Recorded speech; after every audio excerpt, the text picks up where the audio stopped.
the prosperity preachings and order. You know, prosperity has taken the place of love in society, and many have been sold this dummy. Yes, many have been sold dummy. Like fake scam. Yeah, like as a grown man, when all you hear every day being preached about is prosperity, prosperity, prosperity, but then you remain poor. Like 1 year, 2 year, 5 years, you in the same situation. Nothing has changed. You have no water, no light, no electricity, no good healthcare system, no road. But every day someone is selling you on the prosperity dream. Some even take time trying to plan, trying to read, trying to go to work, to attend some service or worship center more than once or twice a week. All this invest all they have in sowing seed. They've been sold the dream. Like I've heard some preachers before say, or some teachers before say, go into your bank account, empty all your bank account, bring it here and see what the Lord will do for you. As if the Lord does not have enough. As if you're trying to buy prosperity from the Lord. How can you give someone who has more, who actually has all you have? What else does God give from you apart from praises? So I've seen a lot of people being sold this dummy. Some people have been sowing seed of prosperity for years and they're in the same position. You've been sowing seed for more than 5 years, yet that seed has not germinated out. The sprout has not even broken ground. For 5 years, you've been watering this same plant for 5 years. Even the famous bamboo tree germinates after 5 years. Or for 5 years, you have continued to sow seed, but nothing else in your life has changed. You have remained in the same place. In fact, you're going backwards because you're getting older and your salary is probably either declining or remaining the same. And with inflation, what you could purchase last year, you can't purchase that anymore this year. Food prices are going up. Transportation is going up. Everything is going up. But still, you have been sold the dream of prosperity, trying to buy your way out of poverty, sowing seed for miracle. 5 years, you sowed a seed still underneath the soil. Imagine if you planted like a kernel. You put a corn like a kernel, underneath the soil, cover it with soil, water this, and you kept on watering this seed for 5 years and it hasn't germinated. You can't see a single sprout or shoot. Would you not be curious, open the ground and see if that seed is rotten or dead or it's been eaten by worms or anything? Would you just keep on watering that and keep on watering that and forget about anything? Would you do that? But some people are doing this in their life every day. They keep sowing. So some preacher could have the best Italian suits, the best Italian shoes. They could look fly as if they're like some rock and roll star when they speak to you in the best form of English. Some people have become so confused about this prosperity thing. Like they actually confused about the English word being used. I mean, you need a dictionary to understand what some of these words mean, especially when English is not your first language and you probably maybe just managed to make it out of high school and someone is selling you on the biggest grammar. Some people are so confused, they spend most of their time learning how to unravel this English word and they get lost trying to understand what they've been preached about. They lost the common sense to ask some simple question. And this is not new. This is not new. Everything you've seen happen today is borrowed from somewhere. Like in ancient times, the Greek made the scriptures so difficult. Like it was only the professors that could that could understand this. First, they made it 365 words or sentences from the number of days, and they added, I think, another 255 to it, and it became, I think, a total of 630 something. It was, I believe, the same amount of, or the same number of bones in the body. It's not today. People have been trying to use big word, big English, big phrases to confuse you, just so you could play to their hands. You become a tool in a box. And I actually see this today. I see this today in like every dominion you go to. I mean, like, there's like 1,000 dominions of worship centers and different. Everyone has a different printed leaflet. They kind of, divert your attention to that. So you know more reading about from the Bible.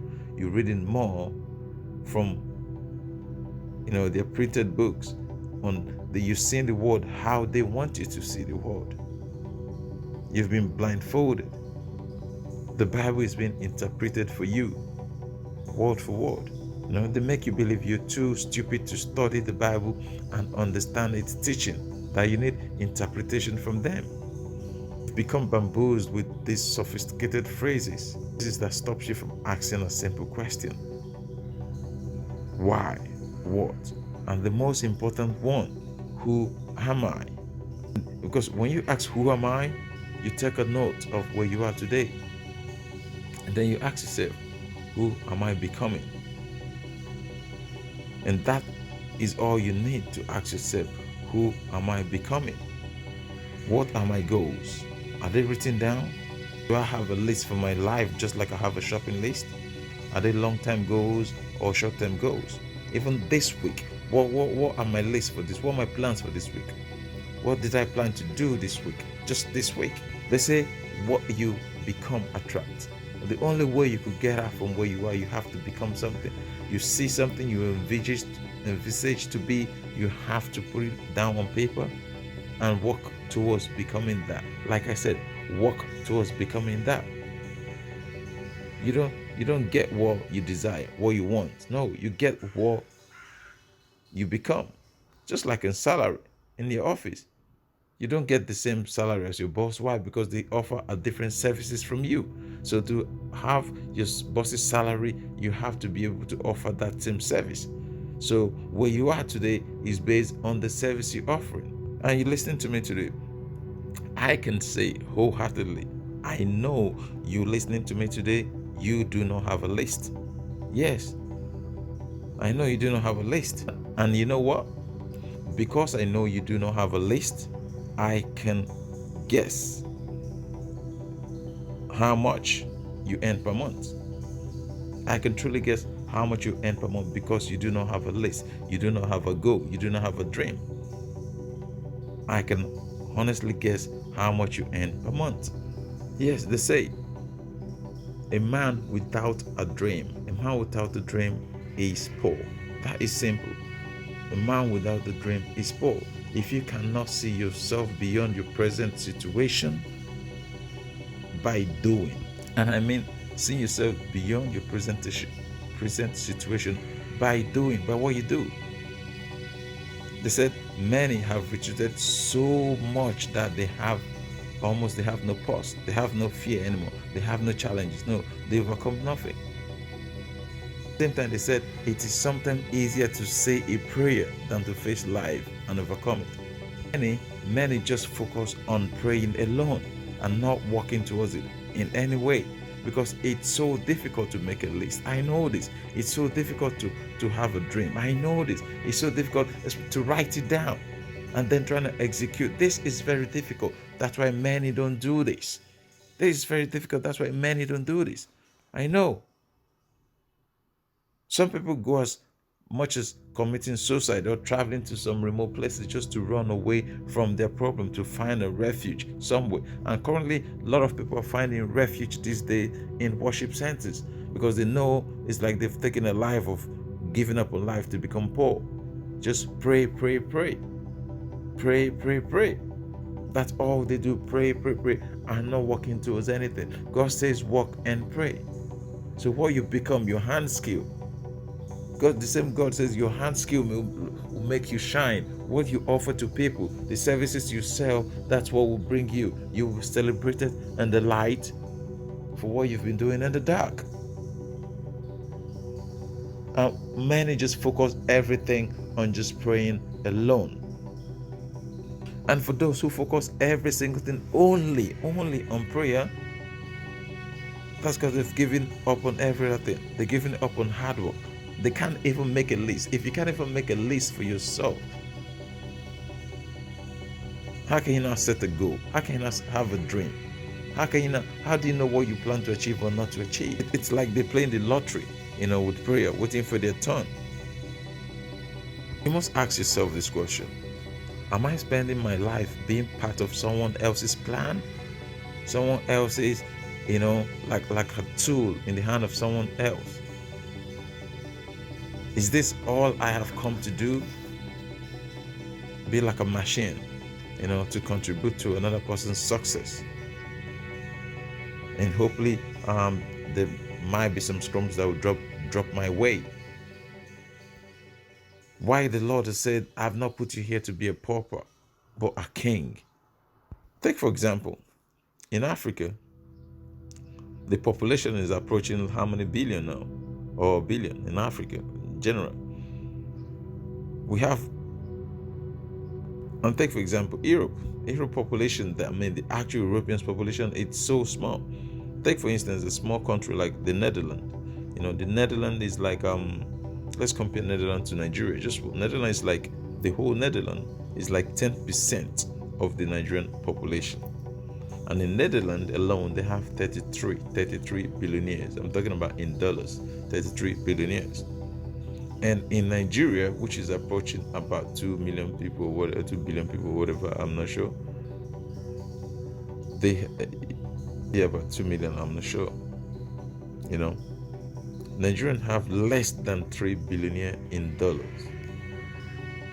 And this is Netherlands, a country that is not religious for anything. Netherlands, the red light district, the smoking of marijuana on the street and all that thing.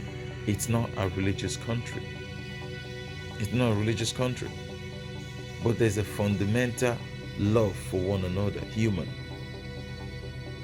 Everyone wants to see everyone live a healthy life. There's a welfare system. People care about one another. And then you're telling me in Africa, we all focus on prosperity. You get this every single day. Prosperity. Yet, the Nigeria, for instance, is competing like for one of the world's poorest places to live these days. And we have the highest number of religion centers in the same country. So what are we preaching? Are we preaching love or prosperity? Where are we going to? Where's the drive? What's the direction? I want you to do something today.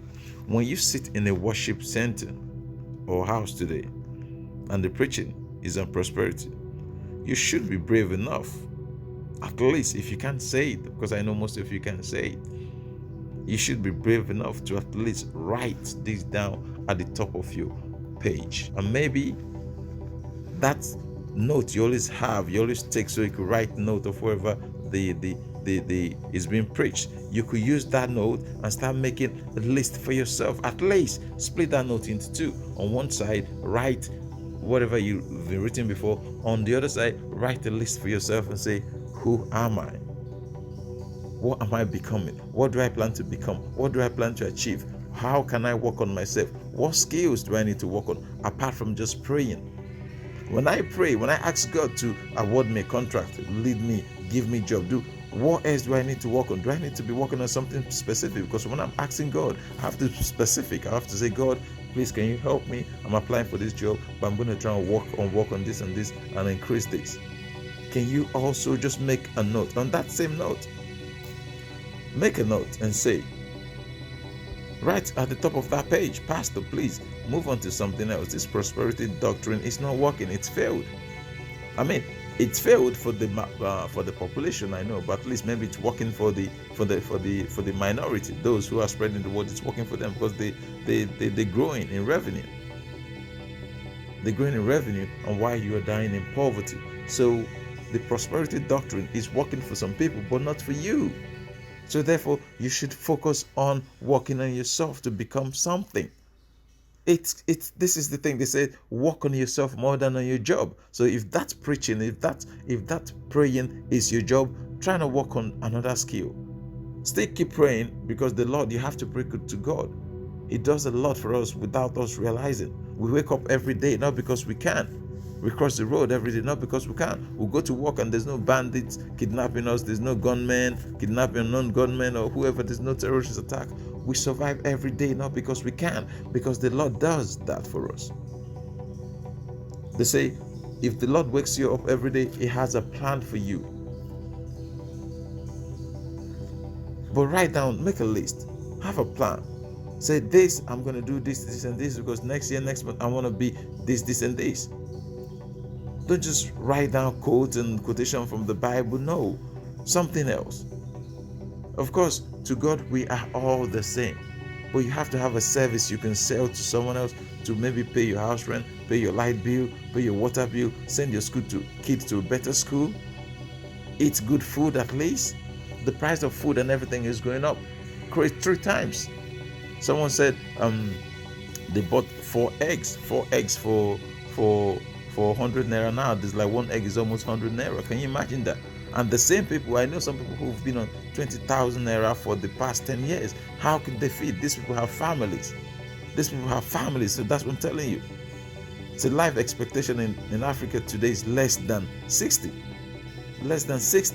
And in other non-religious countries, life expectancy, the minimum is 80 years and above. 80 years above. Where is the love? There is no love. Everyone preaches about prosperity. The thing is, the prosperity works for those who delivers the message, not for those who are receiving the message, because they're in the same position. There is no love.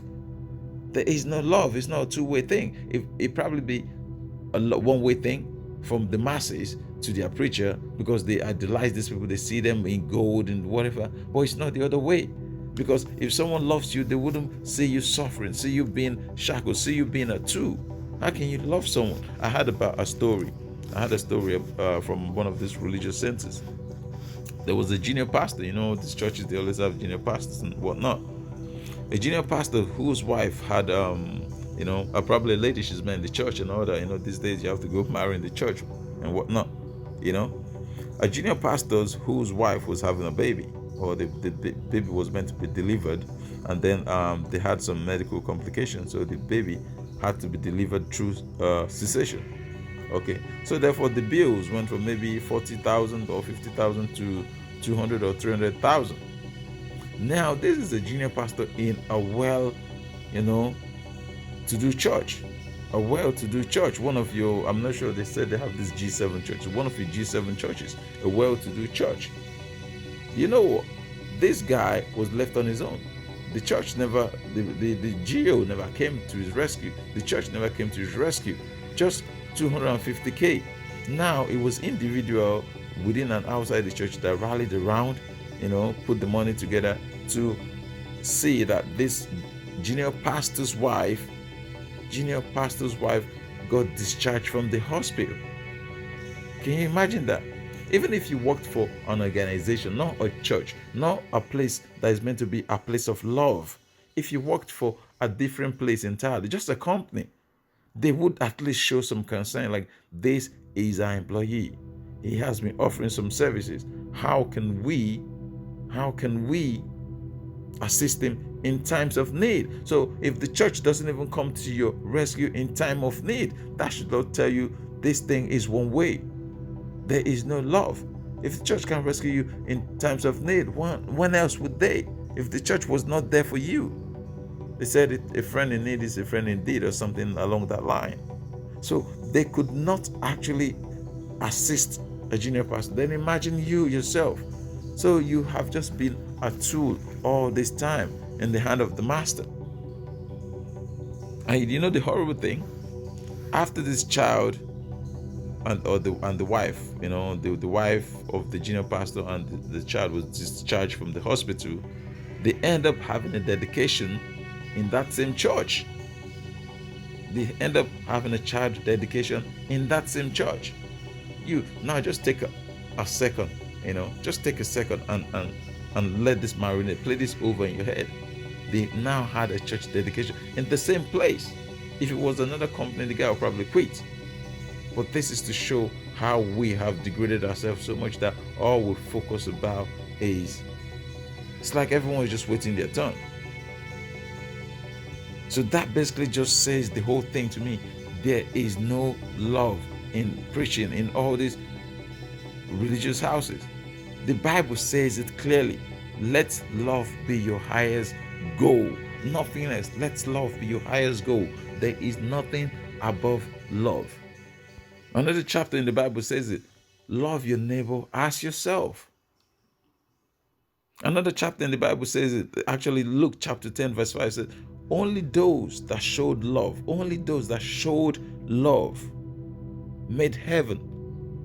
Only those that showed love made heaven. It didn't say the poor or the rich, because some people would think, if I restrict myself to poverty, I will make heaven, or the rich wouldn't make. No, your pastors are rich these days, you are poor. And they're preaching about heaven. Obviously, of course, they want to make heaven, and then you want to make heaven too. So it didn't say the rich or the poor. It says only those that showed love made heaven. So because you're poor doesn't mean you're going to make heaven, or your pastor is rich doesn't mean he's going to make heaven. No. And the reason most of us stay in this poverty, we're trying to ride it out because we think, I must just suffer through this, procession of being, poor and being a tool in the hand of this pastor. Because basically now they say it's like being a tool in the hand of the Lord. No, you are serving someone else, not God.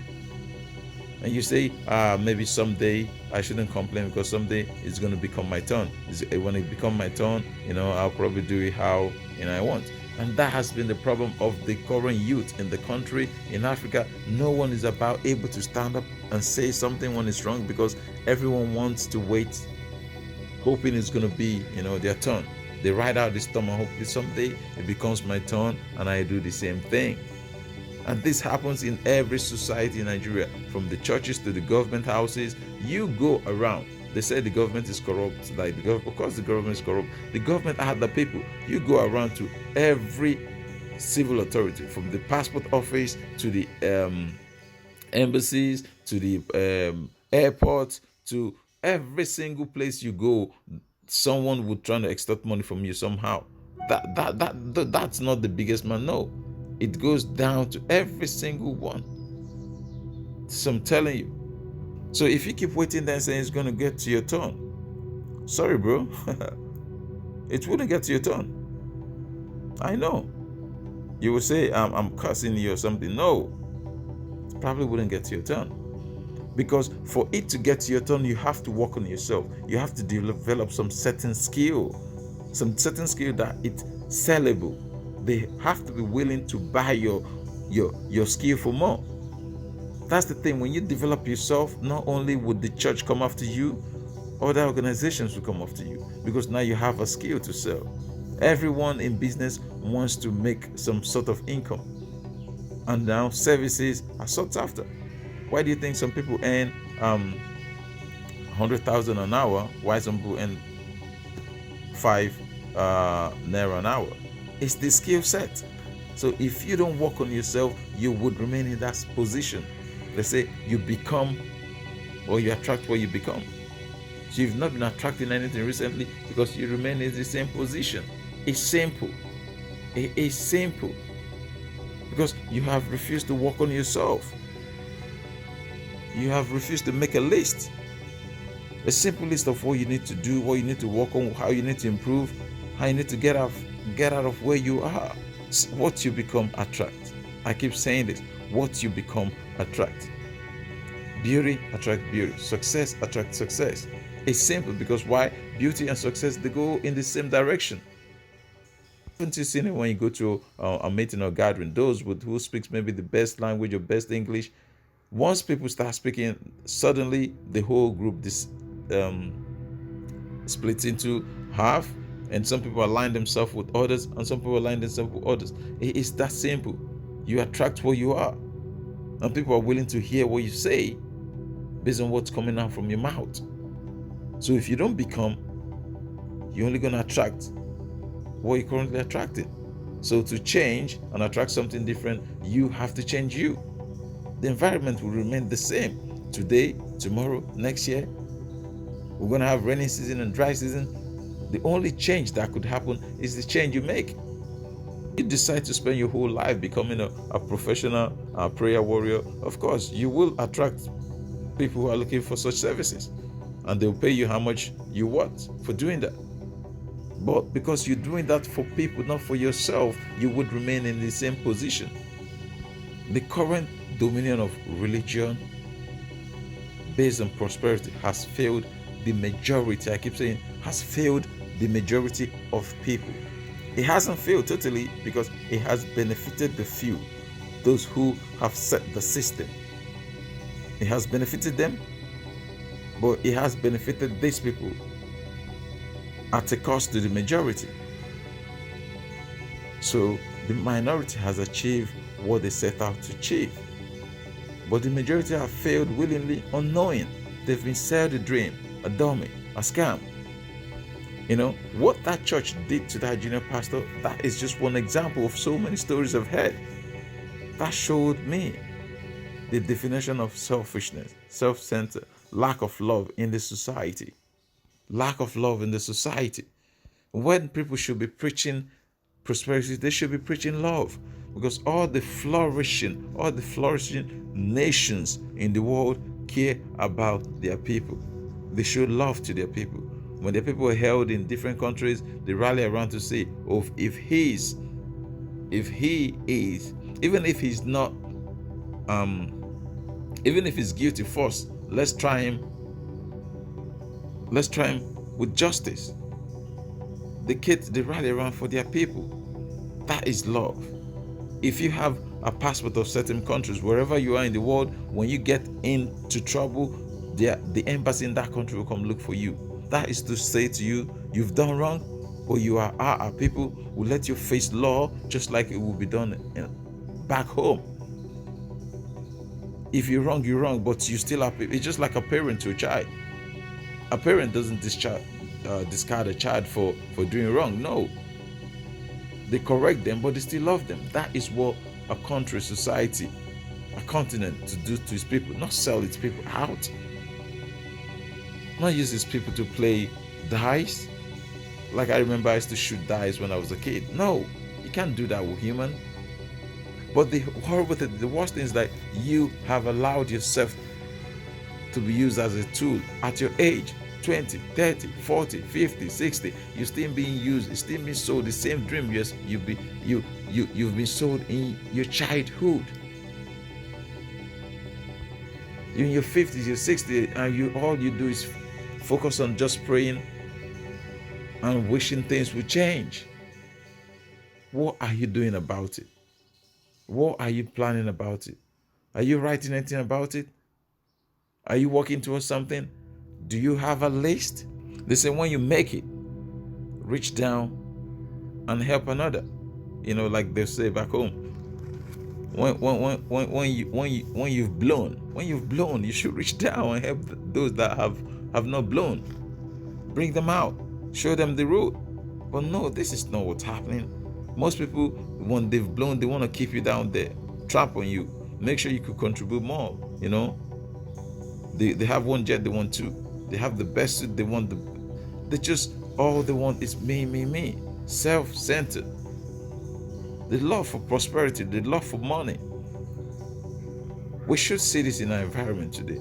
The love for prosperity, and still we are poor, no money.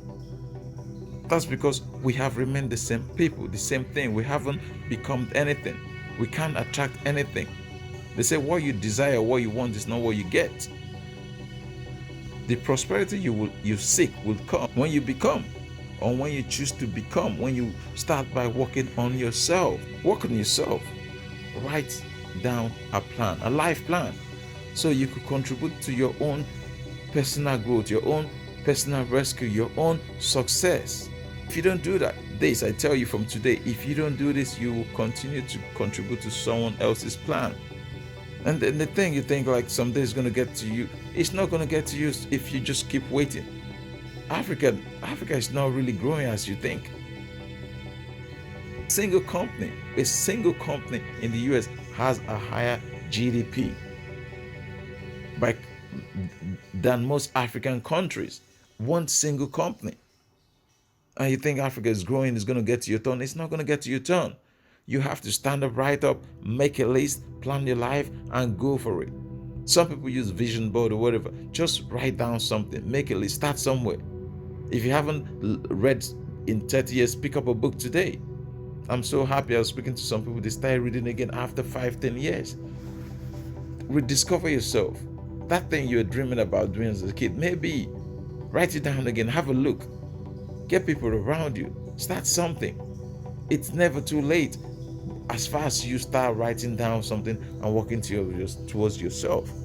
But if you remain in the same position, trying to wait and pray, listen to prosperity teaching, have multiple notes on prosperity, but actually you don't own one book of your own, you haven't gone out to buy one book and read how to become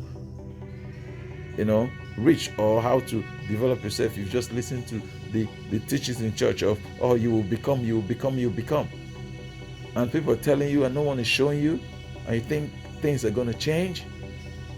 I beg you,